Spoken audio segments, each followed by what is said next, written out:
Shalom. We've all heard someone say, the devil made me do it. In fact, a recent study aired on CBN says more Americans believe in Satan than believe in God. Yes, we're talking about Satan, often referred to as the devil. Satan the devil. I'm Moriah Ben Abraham. Join us here today on Talmidei Yehowah, where we're going to talk about what you never knew about Satan. We're going to look at 3 key points. Where does the term Satan come from, and what does it mean? Is there a being in the Torah, the Hebrew scriptures, the 5 books that are attributed to Moshe, that were revealed to Moshe? Is there a being in the Torah named Satan? And how can a belief in Satan impact your relationship with Yehowah, which is the most important point that we're going to get to, because here on Talmidei Yehowah, our aim is to present truth from the Torah so we can all return. It's all about teshuvah, returning ad Yehowah, back to Yehowah. If you have not already taken the time to subscribe to this channel, please do. Remember to hit like and subscribe and join us here at Talmidei Yehowah. So let's get into it. Let's begin by understanding the term Satan. And where does this term actually come from? From a Hebrew, or shall we say Torah, perspective. Bringing up the Blue Letter Bible, you can see this word Satan is used a total of 27 times in the Torah. And as you can see, 19 times is translated as Satan with a capital S, as if it's a proper name. 7 times as adversary, and once as withstand. But in every case, it actually should simply be translated as adversary, because that's what the word means. Now, where is it used? It's used in the book of Bamidbar first, that's in the Torah. Then it's used in the book of Shmuel, 1 Shmuel 29:4, 2 Shmuel 19:23. It's used in Kings, Divrei Hayamim, Yov, Psalms, Zechariah. Those are the only places where it's used. Now, I'm not going to go through every verse because that's going to take too much time. But let's just take a look at a few verses.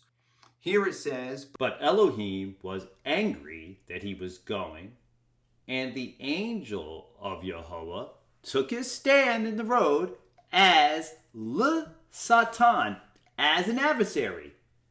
And that is not some type of evil spirit. Satan is the angel of Yehowah. Malach Yehowah is not an evil being. Right? This being that was stopping Balaam from doing wrong was the Malach, meaning messenger of Yehowah. Not an evil being, not some being ruling the underworld. This is the messenger, Malach Yehowah, the angel of Yehowah. Term Satan just means adversary. The second case where we see this term used is in the book of Shmuel. We're going to look specifically at verse 4 very quickly. And just to give the context, Dawid was among the Philistines and he was hiding from Shaul. The Philistines said, "Oh wait, we better not bring Dawid with us to war. He used to be our enemy. Maybe he'll side with the Israelites as we go to fight or something, and or side with our enemies. So let him not go down with us to battle, lest in battle he be an adversary to us." And they used Satan. They weren't thinking of, oh, he's going to become some spirit being ruling the underworld. They're just saying adversary.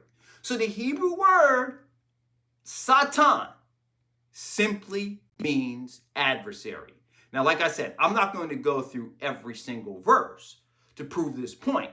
Rather, what I'm going to do now, I'm going to turn to the Interpreter's Dictionary of the Bible, because the Interpreter's Dictionary of the Bible gives a very concise explanation of what this particular term Satan actually means.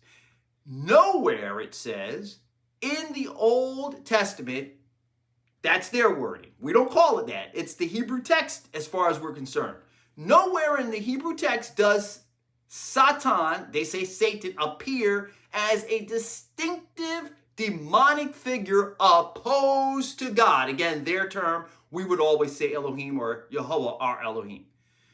Nowhere in our Hebrew text is Satan there as some being opposed to Elohim and responsible for all evil. To be sure, the name is applied in 3 passages, all post-exilic. Let me just briefly explain what that means.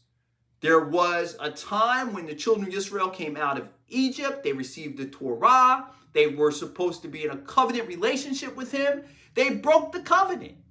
Yes, they did enter the promised land, but right away they turned and they worshipped idols, and Yehova had prophesied, and he continued to send prophets and said, if you don't turn back to me, if you continue to follow the nations around you, I'm going to punish you. I'm going to destroy the temple. I'm going to banish you, and you're going to go into captivity.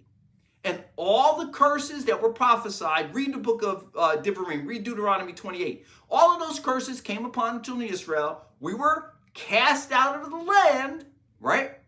And after the exile, then foreign ideas began to come in. After the exile, we began to worship idols, just as it was prophesied, idols, the Elohim of the nations around us, wood and stone. And when we worship those idols, we also begin to take in the ideas, false ideas, of our enemies. Take, for example, the belief in Hades. That's not a Hebrew idea. That's Greek. Hades was a Greek idol, a Greek Elohim, in their pantheon. Again, they had many Elohim that they worshiped, many idols. They worshiped Kronos, time. They worshiped Pan. They worshiped Hades. Hades was one of their idols. He ruled the underworld. This idea of some being ruling the underworld, some evil being fighting against other Elohim, is not an idea that you find in the Hebrew text. So, post-exilic times, you're going to see some writings that make reference to a spirit being, but again, not as some being who's in opposition to Elohim, not in the Hebrew text, even the post-exilic Hebrew text. You won't find it. So what the Interpreter's Dictionary of the Bible continues to say, be sure the name is applied in 3 passages, all post-exilic, to a superhuman being. But in each case, it is simply an appellative, not a proper name. In other words, the translators have done a disservice by putting a capital S and making it a proper name. Because the Hebrew writers, even the post-exilic ones, were never referring to a being named Satan. All they did was write and say, the adversary. And they were referring to, and usually a court scene, as we're going to see. We're going to look at the three places, and we'll see that in most cases it was some type of heavenly court scene where there's a prosecutor on one side bringing accusations against someone who is supposed to be righteous, someone following Yehua, and this prosecutor is referred to as the adversary. We'll see that in a minute. So going on here with what it says in the Interpreter's Dictionary of the Bible, okay, in these 3 passages, it's used as an appellative, not a proper name, i.e., it merely defines the role which the being in question happens to play in a particular situation. The being in question is playing the role of an adversary. Satan, adversary. Ha-Satan, the adversary. Let's see that now in the text itself. In the book of Yehova, right in the beginning of the book, we see heaven described as sort of a court scene where all the various messengers of Yehova are going to and fro and coming to the throne of Yehova. And it says in verse 6, now there was a day when the sons of Elohim came to present themselves before Yehova, and Satan came also among them. The Hebrew of that verse doesn't say Satan with a capital S. It says Gam Hasatan Bithokam. Hasatan meaning the adversary. So the adversary was among them. And it's portraying this idea that you have someone who is now serving the role, but someone subservient, a being that is subservient to Yahweh. This being is not fighting Yahweh. This being has no control on his own to go and do things. He's not making you do evil. He didn't, like make Yahweh do evil, right?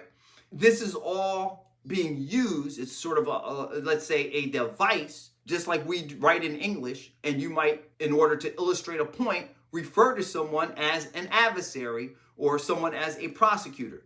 That's all that's being done here in this particular book. The second place we're going to look is in the book of Zechariah. Here we see somewhat of a court scene. Then he showed me Yehoshua, the high priest, standing before the angel, Malach, of Yahweh, with Hasatan, and the adversary standing at his right hand to accuse him.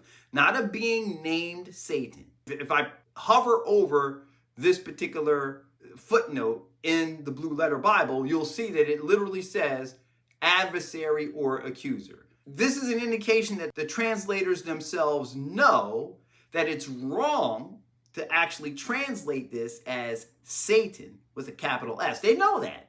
It's not being used as a name, as a personal name. There's no being that Yehovah created with the name Satan. This is simply a prophetic verse. We're reading a prophecy here, painting a picture of some kind of court scene where you've got the angel of Yehovah, and then you've got this adversary or prosecutor on the other hand, who's there to accuse Yehoshua, the high priest. Point being made here today is that you cannot refer to this verse and think that it supports the idea of a personal name, a being named Satan that was somehow in rebellion against the Creator, maybe having a war in heaven, as some people falsely believe, or leading a legion of angels against Yahweh. Nothing like that is in the Torah or in the Hebrew text or in Hebrew thought. And these are, let's say, thoughts that have come after we were exiled. These are ideas that we actually have to get rid of. If we're going to return to the covenant relationship we're supposed to be in with Yahweh, we have to get rid of these false ideas and return. If you want to understand this more clearly, I do encourage you, if you have not already done so, to watch this series on the key to understanding the word of Yah. And the third passage that we're going to look at, that was referred to as post-exilic in the Interpreter's Dictionary of the Bible, is in 1st Divrei Hayamim.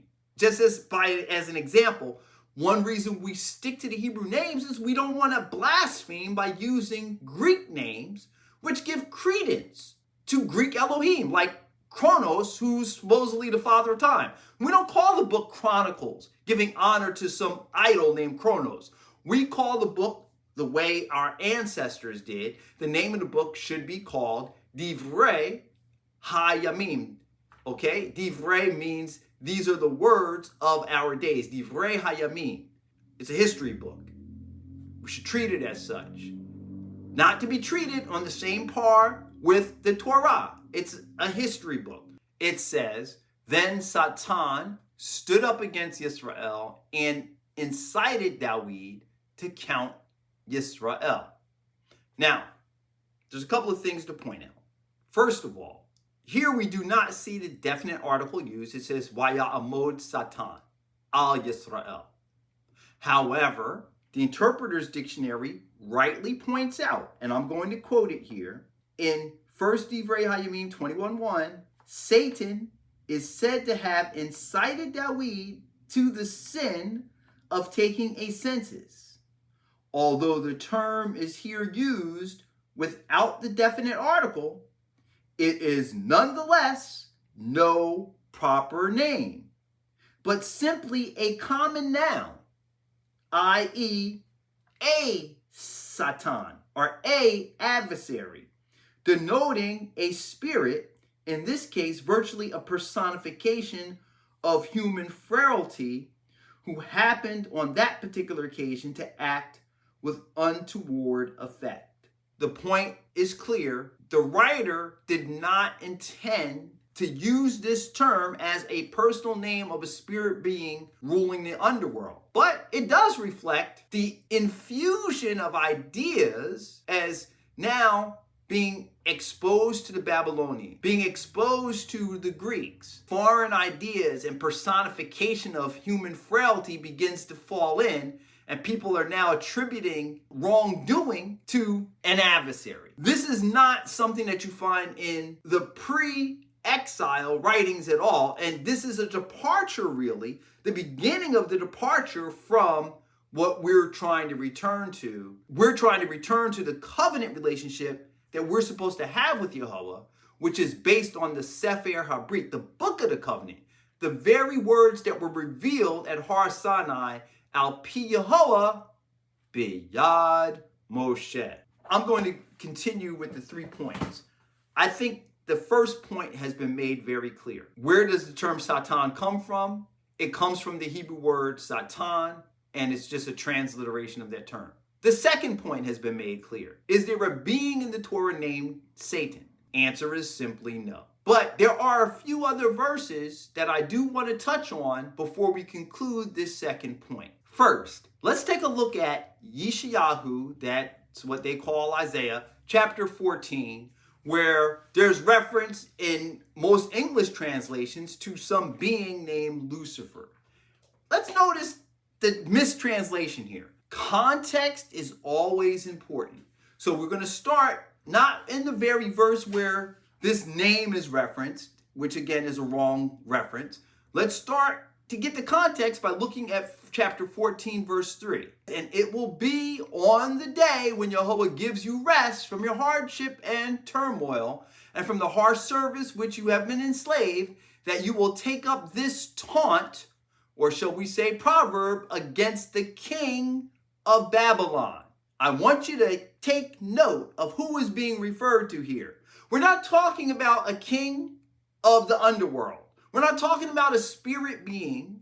The taunt, the proverb context here is the king of Babylon. He says, verse 9, just skipping down, Sheol, that is the grave. Sheol below is excited about you to meet you when you come. It stirs the spirits of the dead for you, all the leaders of the earth. It raises all the kings of the nations from their thrones. Remember what we're speaking about. We're not speaking about a spirit being here. We're speaking about the king of Babylon. They will all respond and say to you, even as they become weak as we, you have become like us. Your pride and the music of your harps have been brought down to Sheol, that is to the grave. Maggots are spread out as your bed beneath you, and worms are covering you. Do spirit beings' bodies decay? Like, are worms really going to eat the body of some kind of spirit being? No. We're talking here, and again, this is prophetic, poetic language about the king of Babylon and his death,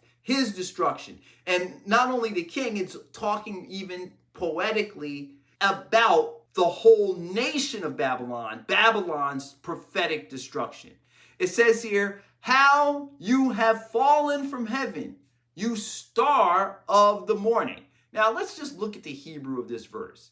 Ek nafalta mishamayim halel ben shakar nigdata la'aretz holesh al goyim. They're translating this word halel, which simply means like a light bringer, or a star as they've translated it here, right? A shining one. It says, how have you fallen from heaven, you shining one, you light bringer, you Halel of the morning, son of the dawn. You have been cut down to the earth, who defeated the nations. Who is it that they're talking about? In the context, verse 3, about the king of Babylon. We're not talking here about a spirit being.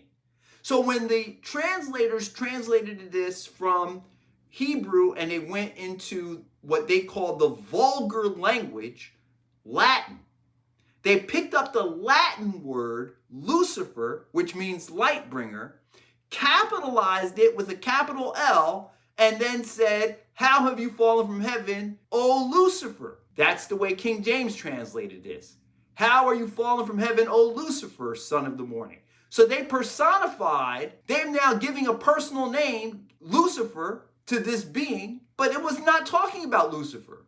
It's the Hebrew text upon which people are referring to Lucifer from never used the word Lucifer. There's no Lucifer. There is no Lucifer. Do you understand what I'm saying? Like, the idea of a Lucifer is a misunderstanding, a misreading, a mistranslation of this Hebrew text. There is no Lucifer. Okay? Make sure you have that clear. Now, let's look at another passage. We're going to look at the book of YHWH, chapter 28. Why? Because you got a lot of preachers out here filled with Greek ideas, filled with the ideas and the worship of false Elohim, who are out here trying to make you believe that the devil is making you do wrong things, that you're fighting some kind of battle against some spirit being who hates you and is trying to destroy you, when no such thing is the case. Chapter 28, verse 1, the word of Yehova came again to me, saying, "Son of man, say to the leader of Tyre." Okay, we're talking here about the leader of Tyre. This is a human being. Tyre was simply a city north of Israel. We're not talking here about some spirit being. And it says, it goes on to say, Yehova Elohim says, "Because your heart is haughty, and you have said, I am Elohim. I sit in the seat of the Elohim, in the heart of the seas. Yet you are a mortal and not Elohim." Oh, wait a minute. Are we talking about a spirit being here or not? The prophet says we're not. The prophet is saying, you may think you're some kind of, because remember, many kings of many nations thought of themselves so high and mighty. They started calling themselves Elohim. And the prophet is saying, you're going to realize how mortal you actually are. And you're not Elohim. Although you make your heart like the heart of Elohim. Well, you might boast. You might build yourself up, but you're going to see you're nothing. Going down, starting in verse 11. Again, the word of Yehova came to me, saying, "Son of man, take up a song of mourning over the king of Tyre, and say to him, this is what Adonai Yehowah says. You had the seal of perfection, full of wisdom, perfect in beauty." Who are we speaking of? The king of Tyre? We're not talking here about a spirit being. It says, you were in Eden, the garden of Elohim. Now, does it mean literally? No. This is poetic, prophetic language. It's not meant to be taken literally. Obviously, the king of Tyre never entered the garden of Eden. No human being since the time of Adam has been in the garden of Eden. It's cut off. We don't have access to the garden of Eden. This is poetic, prophetic language. It says, every precious stone was your covering, the ruby, the topaz, the diamond, the beryl, the onyx, the jasper, the lapis lazuli, the turquoise and the emerald, and the gold. The workmanship of your settings and the sockets was in you. On the day that you were created, they were prepared. You were anointed, the cherub who covers, and I placed you there. You were on the holy mountain of Elohim. You walked in the midst of the stones of fire. Now again, the fact that the prophet in this poetic way refers to the king of Tyre as a cherub, and a cherub is a title or a name that we use for a certain class of spirit beings, thought of as, in English, we use this term angel. It's a kind of a misnomer word, but let's just say it's a spirit being, a certain type of spirit being. We're called cherubim. So in prophetic, poetic language, yes, the prophet YHWH refers to the king of Tyre as this cherub. He doesn't mean it literally. None of this should be taken literally. It's poetry. Going on, it says, you were blameless in your ways from the day you were created until unrighteousness was found in you. Your heart was haughty because of your beauty. You corrupted your wisdom by reason of your splendor. I threw you to the ground. I put you before kings that they may see you. Okay, so this being, this king of Tyre that we're talking about, is going to be thrown to the ground, laid out before kings. Everybody's going to see him. It says, by the multitude of your wrongdoings, in the unrighteousness of your trade, you profane your sanctuaries. Therefore, I have brought fire from the midst of you. It has consumed you, and I have turned you to ashes on the earth in the eyes of all who see you. So whoever is being spoken of here, the end of this person is that he's going to be turned into ashes, destroyed. Can a spirit be destroyed? Nowhere here did it say we're talking about a spirit being. This, my friends, was simply a poem, and literally it says here it was a song right at the beginning.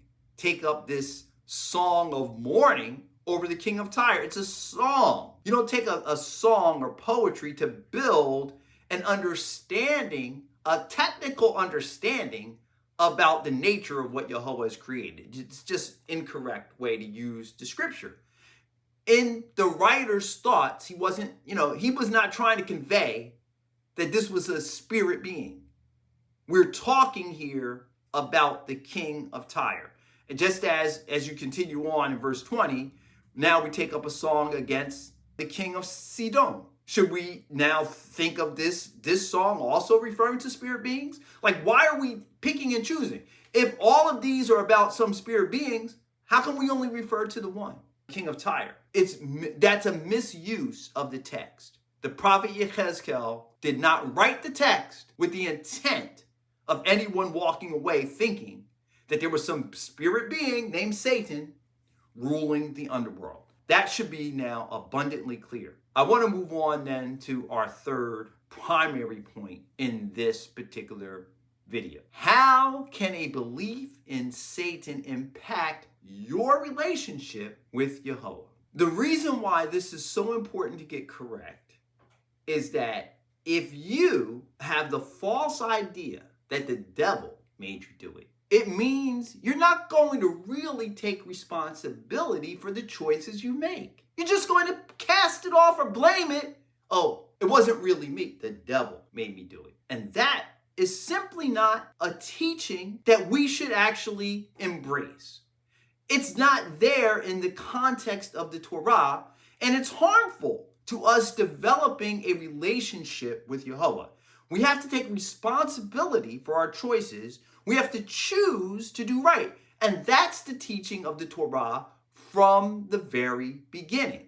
See, if you understand what's written in the book of Breshith correctly, when you think about the two trees represented the fact that Yahweh was giving us free choice. And he wants us to choose. It's not about a struggle against someone trying to force you to do wrong. You have a choice. You might remember the record of Cain, mistranslated as Cain and Abel, as they say. Cain and Havel. And if you look in the book of Breshith, chapter 4, and you read that text, I want to point out something that's very important that most people miss. When Cain's offering wasn't accepted, Yahweh said to Cain, if you do well, will not your countenance be lifted up? And if you do not well, then wrongdoing, chet, is crouching at the door and its desire is for you, but you must master it. Cain had a choice. He could have done right. Just like Havel. If you're thinking, oh no, we can't do right on our own, we can't please Yahweh, how come Havel's offering was accepted?